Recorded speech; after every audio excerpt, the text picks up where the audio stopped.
We got here by the skin of our teeth, and now the problem is, how do we leave this place in safe hands? That's what it's about. No, for me, there are no more achievements. I'm not out to prove anything. I don't have to prove anything. I have lived my life to the fullest. What is it I want to do now?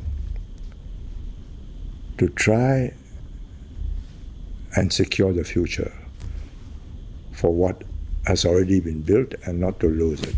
That's all. Whether it's going to be done by the PAP or any other person or any other party, that's irrelevant. We must keep a system that will enable this place to stand out and prosper and attract talent. And as long as we attract talent and we've got security and we keep an open system which treats everybody fairly and equally, we will succeed. How to leave this place in safe hands. That is Mr. Lee Kuan Yew's top concern. At age 87, he's all too aware that younger Singaporeans are far more questioning than their parents and grandparents ever were about the ruling party's way of running Singapore.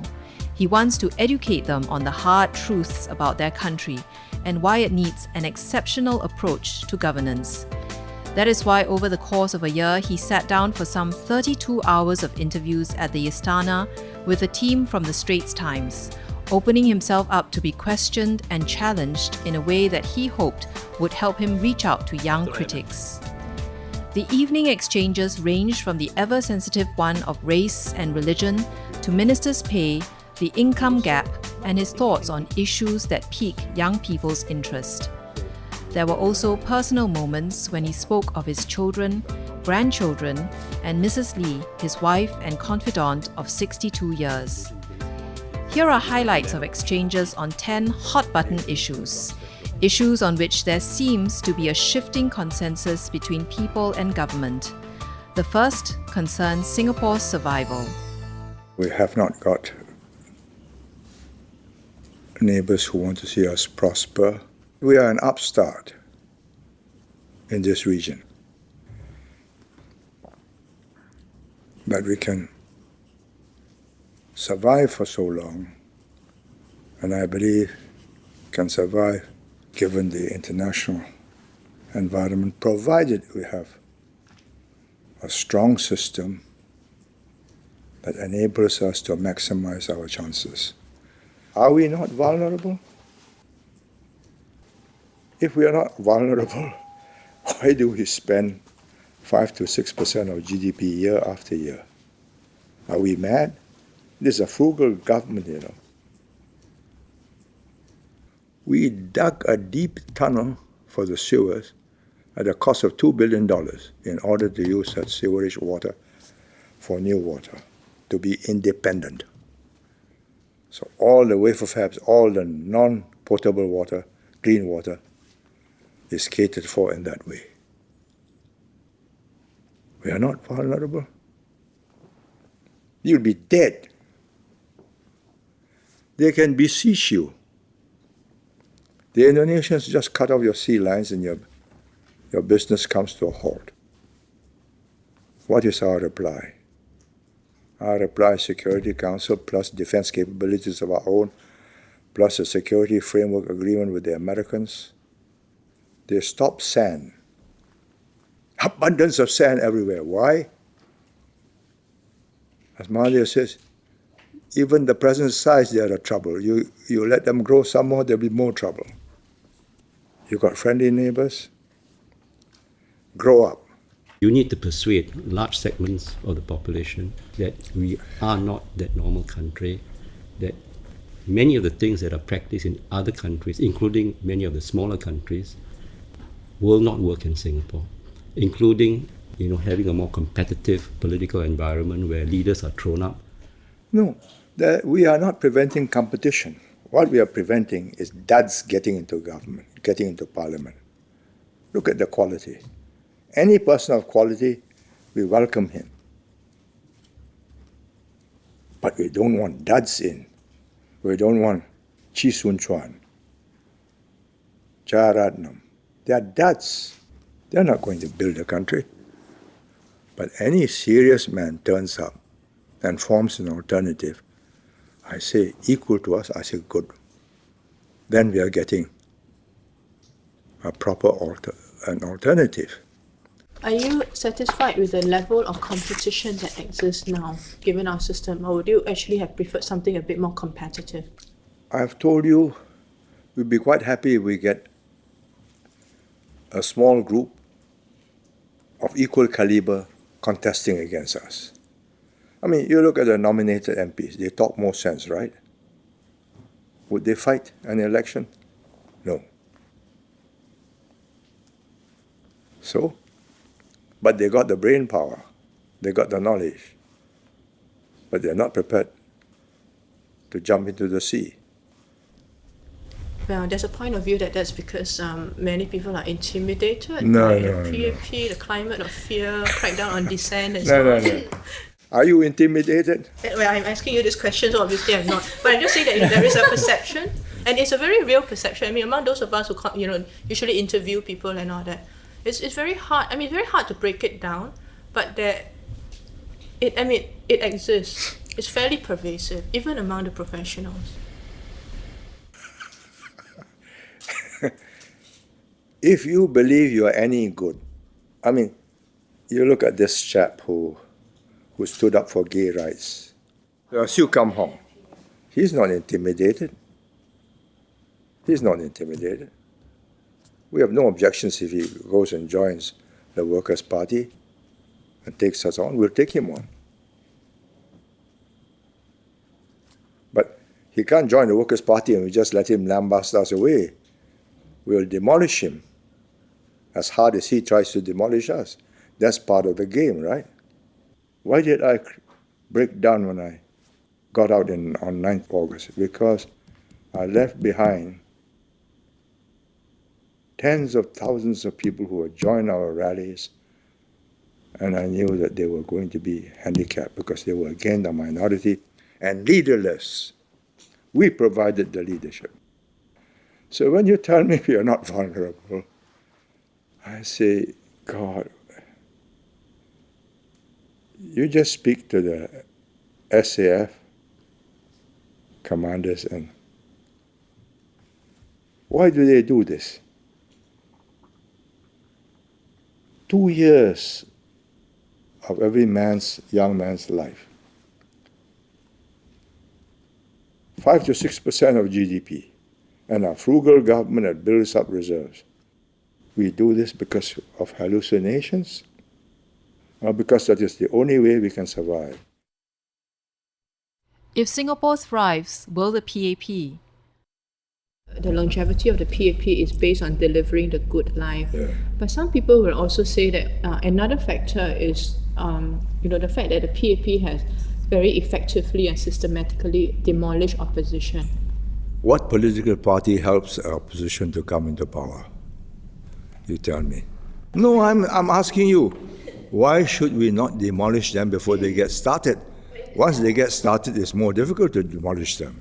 Do you ever have any idea or thought of the chilling effect doing that has on a lot of others who may be interested in politics but are frightened of? Well, feel intimidated. If you do the same thing, then you must expect the same treatment. Therefore, you behave in a more civilized way, like more political, like Lo Tia Kiang, or even Cham. I've never been rough with him. Do the He's younger gentle. ministers share your killer instinct towards political opponent? Well, I don't know whether they do or they don't. I mean, they've not been called to account yet, but I think... But do you ever, give them advice that they should be tougher, harder? Or? No. By the time you're past 30, your character is formed. You will not change. But if there was someone like JBJ or Chi, an emerging opposition politician, who among the current, ministers would be able to handle them so robustly the way you did, and which you think is necessary? No, they may not deal with them the way I do, but they will deal with them effectively. No, Everybody has a style. And that style is partly innate and also by the experience you've gone through. I mean, I would not have been so robust and tough had I not had communists to contend with. You said, unlike the universal acceptance of market economy, there's been no great rush for democracy. Yeah, because it does not necessarily lead to better governance and stability and prosperity. At no point in history do we have so many democratically elected governments across the globe. So doesn't that suggest that there are some attractions to democracy? No, the greatest attraction is you can change governments without violence. In China, the greatest disadvantage was that you can only change governments by rebellion, qi. If you met Samuel Huntington today, Yeah. what would you say to him with regards to that comment? Say, look, I'm out of power from 1990. If the thing is going to go wrong, this is already 20 years, it would have gone wrong. It's not. And it's the careful selection of people who are in charge, in the cabinet, in parliament, in anti-corruption, the president. I envisage at some place, sometime, people will get tired of stable governments and let's try the opposition. It's bound to happen sometime. I don't know when. I don't think it'll happen in the next 5-10 years because you've got a competent government. Supposing we had this recession and had an incompetent government, had didn't tide over and jobs were lost massively, I think you're going to get a rebellion of some sort. You described the political changes in Malaysia as a tectonic shift, and we know from talking to some of the ministers there that part of that shift was attributed to young people voting for the opposition. And worldwide, in several recent elections, you've had this wave of young people desiring change. Do you see that sort of tide sweeping over Singapore? Comes the time, if the change is a plausible alternative, yes. But you can see the change is not, the alternative is not plausible. So people come back after I've read all these reports. It's absurd paying the ministers so much. But they cool down very soon. Why? You are making this much in the private sector. You expect these ministers to stay in for 20 years and sacrifice their families? Should ministers be paid millions? Taking into account what has happened in the 14 years, are you satisfied with the outcome? I ask this also in the context of the public reaction to it, that there is still public resistance. There has been 3 elections since then, right? And every election thing crops up. If that were the big issue and we were not delivering, the elections have gone the other way. We are delivering, right? The system is working. Will it continue to work? I hope so. But will it need adjustments? Yes. It may not have been enough for people to have voted against the PAP in the last 3 elections, but there's a point of view that the pay formula has changed, has altered the relationship between the government and the people. We must keep a system that will enable this place to stand out and prosper and attract talent. And as long as we attract talent and we've got security and we keep an open system which treats everybody fairly and equally, we will succeed. Some people worry that with the pay that ministers get, they will become beholden to the PM, afraid to go against the PM's wishes because there's too much to lose. Yeah.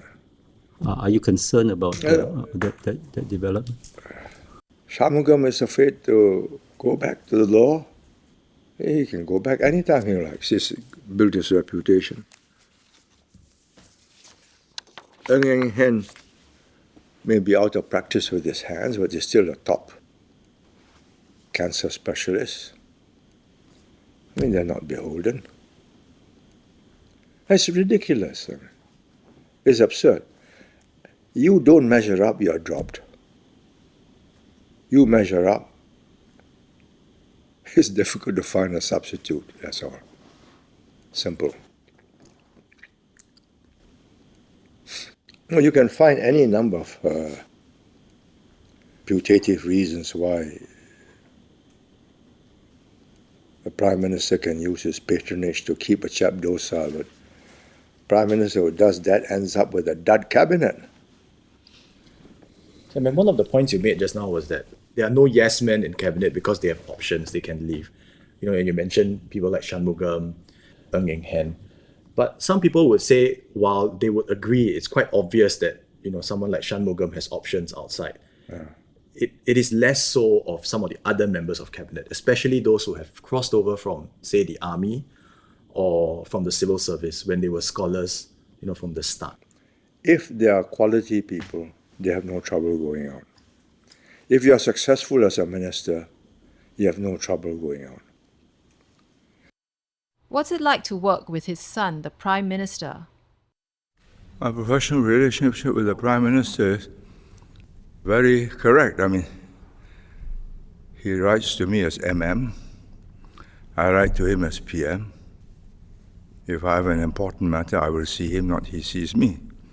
But there are times when we finish a cabinet, and I said, I'll see you in the office. He says, no, I'll stop by and we'll have a chat in your office. This is an informal thing. But, I mean, I think I'm quite sure that the relationship is kept in a formal meeting at formal levels. I mean, I'm not talking to him as a father to a son, but as a minister to the Prime Minister. I mean, that's correct. Has it been difficult? I mean, No. Why should it be difficult? I don't worry about ceremony. I mean, he still wants to see me because I give him ideas, he bounces ideas off me, he gets some benefit. So, that's what it's all about. Well, he doesn't see me for fun. He's got busy things to do, other things. But have you had any disagreements with him? And how do you resolve with the Prime Minister if you all disagree on something? No, if he disagrees, he makes the decision. That's his responsibility. As I've said to all of the cabinet ministers, when I was active, and I was active when I was Prime Minister, I would go by my judgment of what the ground reaction would be, because I'm in touch with people, I'm talking to them, I visit the housing estates, especially the new ones, to see what are the new tenants like. And they all happen to be young children who have done well, leaving their families behind in the old estates, so I get to get the feel of it. Nowadays I see pictures, I watch videos, I watch TV.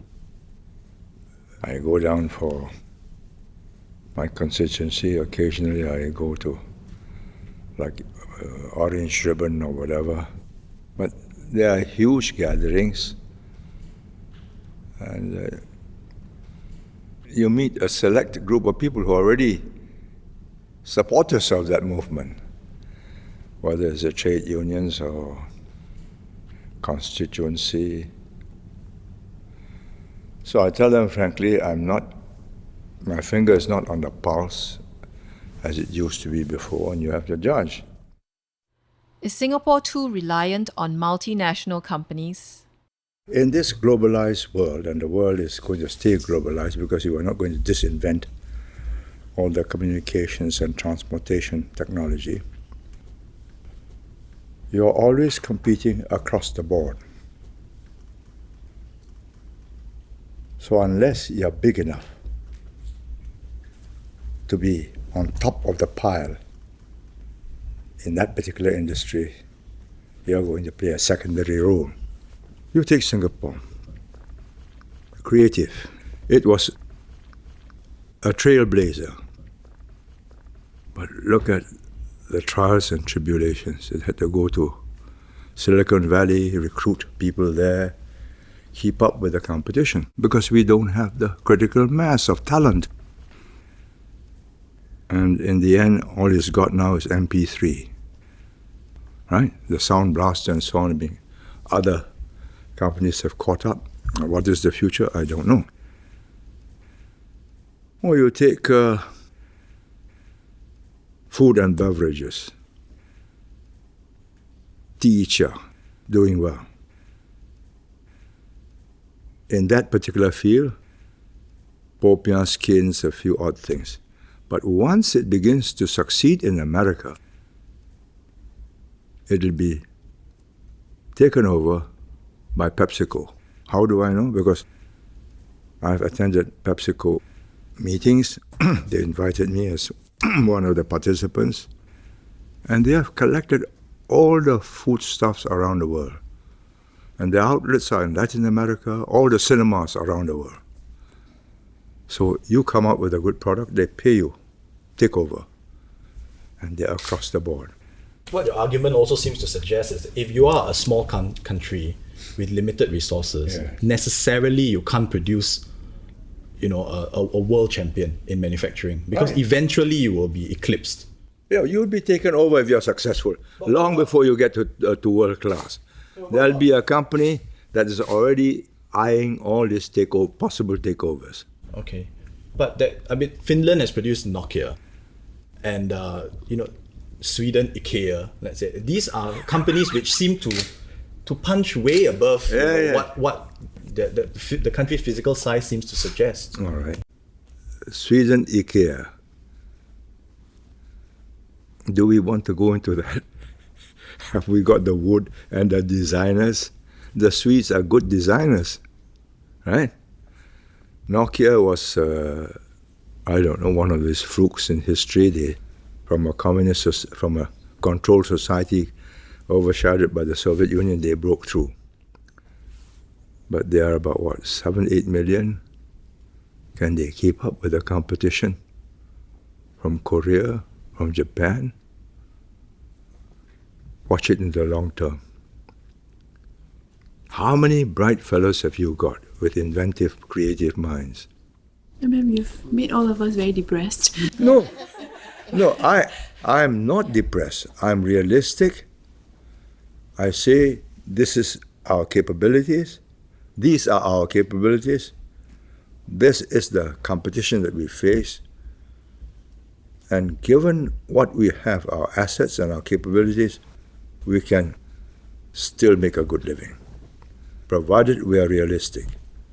The more serious question I have is, okay, we don't have the critical mass to be manufacturers of the best things in the world. We don't have the critical mass to be the top innovators. What are our competitive advantages? It seems to me, listening to you, it's our ability to gather the right infrastructure, the rule of law, the system of governance. Are these attributes enough to keep us going? Supposing you don't have those attributes. No, now that we have those. What would happen to you? But are these enough to keep us going? To us? Are these enough to keep us going? No. These are the basics which differentiate us from our neighbors. And I'm still on the topic of this MNC-reliant model that we have today. You've talked about the validity of it going forward, but are there weaknesses to the model that you worry about? Well, the weaknesses are that the top MNCs may not come. And you get the second tier who will be defeated by the top MNCs. They would have gone to Vietnam because it's cheaper and smarter, and then the production in Vietnam will beat the production in Singapore. So what have we got to offer? Cheaper labor, cheaper land? No. Higher quality supporting structures to justify the higher costs. Do you mind the income gap? There's a price to pay for growing at a fast rate, for having to import lots of foreign workers and foreign talent, the social cost concern. associated with it. We should grow as fast as we can sustain that growth. If we can make that growth and you don't make that growth, then we are stupid. You know, Singapore does not understand what slow growth means. When you got slow growth, you have less employment, less this, less that. Everything is... People at the lower end feel that to some extent the system is stacked against them. A large part of the growth benefits those at the top. It's, I think, made for a more cynical society as well at the lower end. Pressure of envy is inevitable. Let us consider the alternative. The alternative is slow growth. The disparity will still be there between the high end and the low end because it's globalization. And we are all poorer, right? We're all poorer because if you do away without the foreign talent and the foreign workers, you know, providing competition in the coffee shops and they don't mind them in the marine industry, building sites, but coffee shops, easy jobs. I say, that's on me. But let us remove that. Our GDP will go down by 2.5%. As the income disparity widens and as this process carries on, wouldn't the political pressure on the Singapore government build to redistribute more and more to the... No, I don't think we can redistribute more and more in a way which will remove motivation. Our biggest redistribution is capital gains. Everybody gets a home. Your home is sold to you minus land costs. So in other words, immediately you start with chips on the table. And 30 years later when you retire, that home you can multiply by 10, the value, right? Home. Then next, CPF. We keep on topping up, giving them not to spend, but for their retirement. Shares. Every time we corporatize, we give it to them at nominal value, and the smart ones keep the shares. The spendthrift ones sell the shares, but that's before it's risen in price, and that's your choice. Well, you've lost out. But once you subsidize every month, this becomes an entitlement, you are in trouble. So we say, all right, growth bonus, give you this big sum of money, give you. No guarantee that next year we'll have growth bonus, so you just watch out. Be careful how you spend it. So we create a different mindset in our people. Finally, you can say to me, so the chaps at the bottom will become anti the government. Do we change because of that, or do we say, right, then we will lose that number of votes each time?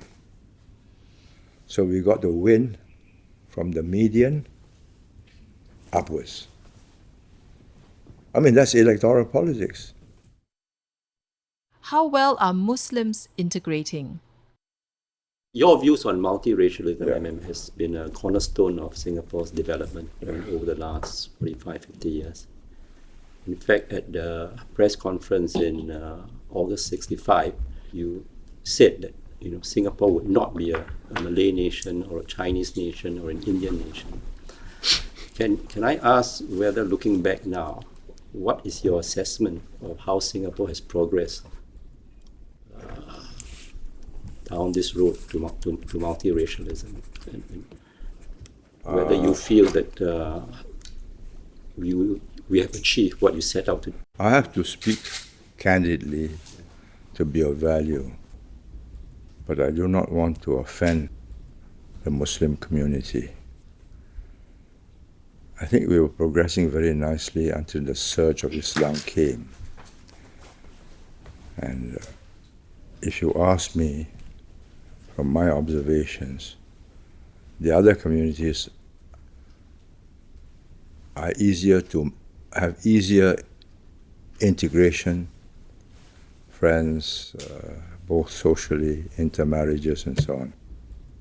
Indians with Chinese, Chinese with Indians, than Muslims. That's the result of the surge from the Arab states. So if you want to marry a Muslim, you become a Muslim, which is a very big step for any non-Muslim to take. I mean, a way of life has changed. And as for the oath, the pledge every morning, I did not believe at that time that we could ever achieve it, but Raja, being the idealist, wrote it out. And I looked at it and I said, why not? This is an aspiration. But as the years went by, with the resurgence of Islam, you ask me now, is an aspiration not achievable in my lifetime, probably also in my son's lifetime? It may be achievable after the oil age has passed. Then the Muslims are faced with the problem of modern education, science, technology, industrial revolution, knowledge economy. So even in Singapore, it's highly dependent on what takes place outside. Oh yes, it's a globalized world. So as long as Islam traveled to Singapore by sailing ships, it was an attenuated version of Islam. So the Islam in Southeast Asia was not Islam by the sword, but Islam by commerce. So it syncretized, especially in Indonesia, with Hinduism, Buddhism, animism. And so with Malaysia. I mean, the Tunku believed in Bomos, and I think so does many Malays. And they say, okay, put a chili up and get the Bomo to pray so there'll be no rain. That's most un-Islamic. You are not confident that in Singapore things will turn out differently because we do not practice race-based politics or religion-based politics? Religion overwhelms. Look, she will tell you that Islamic religion controls every part of your life, right? Yes, but it doesn't mean that therefore as a citizen I will be, less loyal than... No, I'm not saying that. I'm saying that you will be loyal as a citizen, but because you will observe and you are forced to observe by peer pressure of nothing else, you will have to conform. The generation that worked with me, Osman Wok, Rahim Ishaq, that was before the wave came sweeping them. That generation integrated well. We drank beer, we went canvassing, we went electioneering, we eat together. Now they say, are the plates clean? Is it in the same washing machine? Halal, non-halal, and so on. I mean, they're all divisive. They are distinguishing me from you. I'm a believer, you're not. That's that. So, Imam, just to be clear, are you saying that the existence of Muslims in Singapore is the main impediment to multiracial harmony in Singapore? No, I'm not saying that. I think the Muslims socially do not cause any trouble, but they are distinct and separate. So what do they need to do to integrate? I mean, are they doing enough to... Being less strict on Islamic observances and say, okay, I'll eat with you. But there are other ways to integrate without sharing a meal, surely. No, but I'm telling you the reaction of a non-Malay, right? A non-Muslim. You know, Evan, when you say that there's a veil between Muslims and non-Muslims, I think most Muslims I know, have lived with the conviction that, they can be fully Singaporean and fully Muslim, and they somehow believe in the Singapore that you have, imagined for your citizens. And now to hear you say that there's a veil between Muslims and non-Muslims, my question to you is, have the Muslims been deluding themselves? No. There are different that they will be accepted. Where AFP started, they were opposed to MUIS, opposed to our PAP Malay leadership, and they came out in opposition to it. But they can do better for the Malays. And we gave them the support, financial, and so on. Then they found that they couldn't compete with Mendaki. And they slowly came around because they were doing the same things, that in fact Mendaki was doing real service. So we are not saying the position is hopeless. We are saying that there is that portion that's under this kind of influence, and all you need is one or two to spoil the whole relationship. One big bomb, we cannot stop the reactions. What's the impact of growing Christian influence?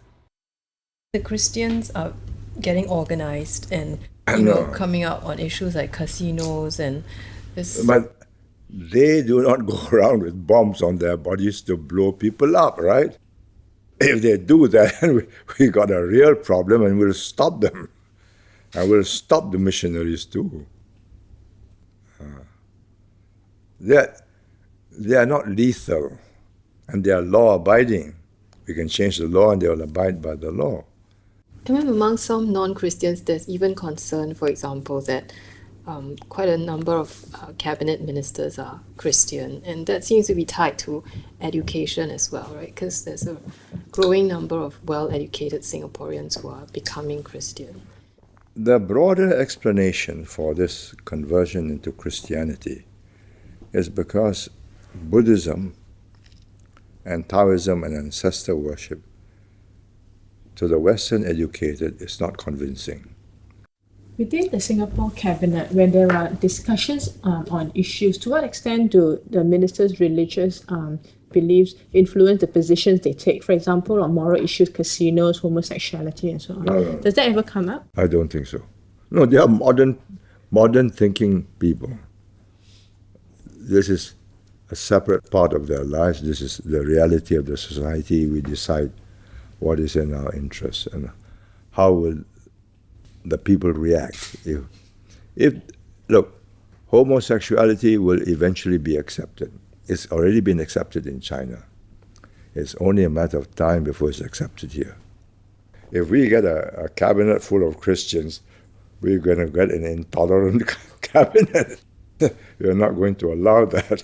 I think some people worry that the other religious groups will respond to the aggressive proselytizing of the... The Buddhists have responded. Yes, that's right, the Buddhists have responded. What to do? They must respond, they must defend their flock from diminishing. And then, just now you mentioned that the core of the ministers tend to be fairly moderate, nominal Christians. How do you make sure that they stay that way? Or that, the people making policies like the permanent secretaries aren't, too inclined in one way? Let's say they may be a lay preacher. The population as such will not vote for a person who makes his political beliefs. If you don't go and join the Seventh Moon Festival, you will lose votes. And that's one simple test of your flexibility. There are certain Chinese rituals which will not change. And the lower educated still believe in the old pantheons of the Chinese gods and goddesses, Kuan Yin and the rest of them. If you are that kind of a Christian and you shun their temples, you shun their Seventh Moon Festival, you say, no, this chap is no good. He's not part of us. You will lose votes because I don't see the grassroots being converted. If the grassroots are converted, well, then it's total. Then you will also become different. Then we become a different society. Will Singapore be forever dependent on foreigners? No, you have been one of the strongest advocates of opening up Singapore to foreign talent. I think the arguments are fairly well known, but Would we be forever? At the rate we're reproducing ourselves, yes. Otherwise, you'll end up in 2050, 1.5 persons working to support 2. Not tenable. The whole economy will collapse.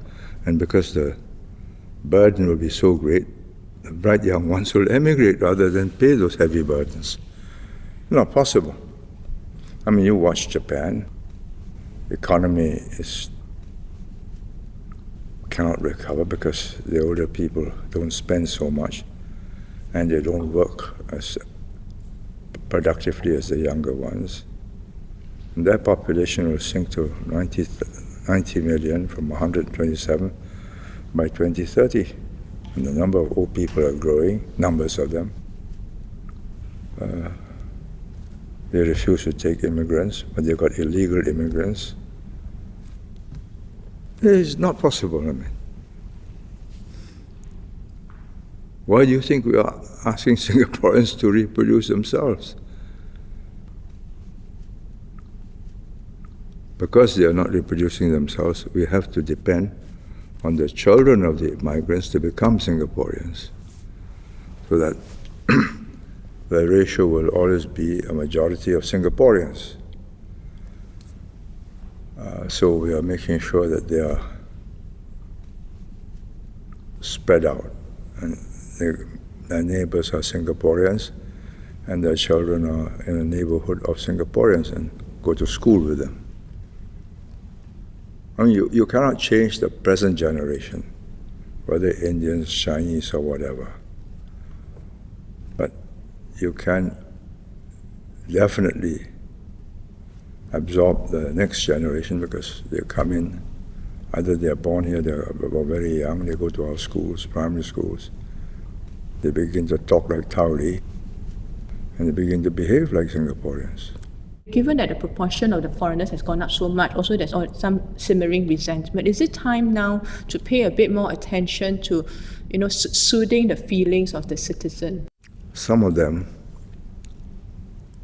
come from the smartest schools, high standards, and they end up winning the prizes in school. Bilingual prizes, other prizes, and some scholarships also. So Singapore parents know that their children are going to meet fierce competition.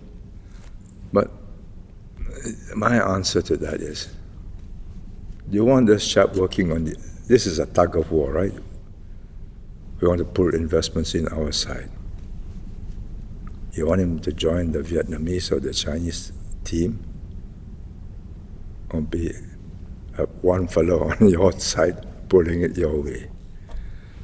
Your numbers are diminishing. If we were back in the 1960s, 4 children per family, we won't have to do this. This matter would not arise.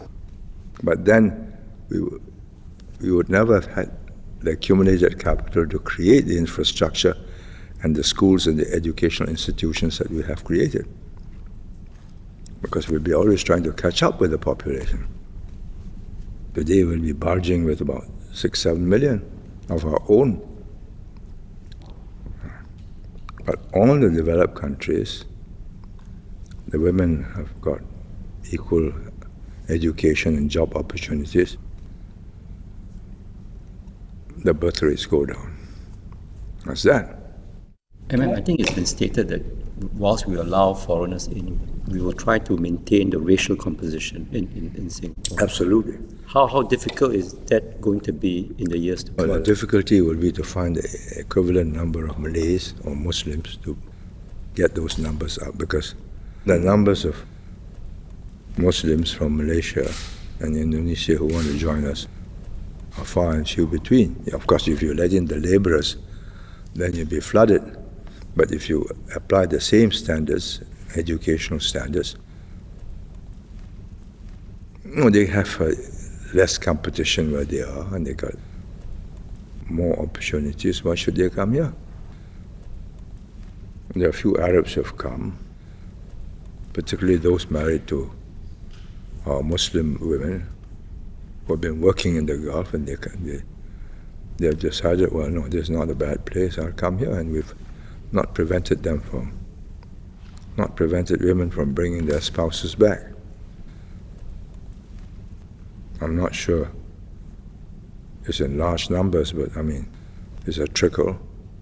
And is there a worry that the influx of foreign workers to Singapore will further dilute that national identity we're trying to build, the nationalism that we're trying to foster? Probably. But what's the choice? No, what's the choice, I ask you? I keep on saying, look, let's get 2 at least, if possible 3. It's not working. It's not working, I mean, what's the choice? What has to change in Singapore before you consider Singapore to be a nation? I think there must be a sense of self, a sense of identity. That you're prepared to die for your country, that you're prepared to die for each other. I mean, you just look at the Chinese, how many times they've been invaded, but then they recreated themselves when the invaders got weak. Because there is that cohesiveness, same language, same culture, and the same Han race. That's that. Are we the same language, same culture? No. We have adopted one language, which is a foreign language. If we lose our second language, we have lost all sense of our identity. What is the Singaporean? 44, 45 years. You don't create a nation in 45 years. What is your own conception of what constitutes the Singapore identity?